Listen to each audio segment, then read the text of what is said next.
Biblia inasema, I have told you these things. I have told you these things. Nimewaambia mambo haya so that in me mpate kuwa na amani ndani yangu. You should have perfect peace. Mnatakiwa kuwa na amani timilifu. Perfect.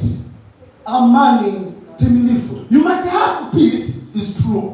Unaweza kuwa na amani, ni sawa. But it's not a perfect peace. Lakini sio amani timilifu. We all know and are very sure. Tunaamini na tuna hakika that many people, they can get peace because of different things. Watu wengi wanaweza kupata amani kwa sababu ya mambo mengi. Some people, they might get peace because they are married.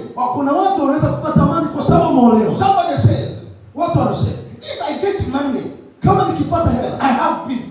Nina amani. If I have a good wife, kama nitakuwa na maisha mazuri, I will have peace. Nitakuwa na amani. If maybe I have got a car, hata kama nikiwa na gari, I will have peace. Nitakuwa na amani. But the Bible goes more deeper. Lakini Biblia inaenda ndani zaidi. In this context, ukisoma kwa muktadha wa andiko hili, is that Jesus was trying to mean, Yesu alijaribu kumaanisha that in this world, katika dunia hii, you might have peace. Unaweza kuwa na amani. But it will not be a perfect peace. Lakini haiwezi kuwa amani timilifu. Meaning that, inamaanisha kwamba it might be a temporal peace. Inaweza kuwa amani ya muda. It's a peace which could have got limits. Ni amani ambayo una kikomo. Peace which cannot take you far. Haiwezi kupeleka mbali amani. But in me, lakini kwa Yesu, I love that one.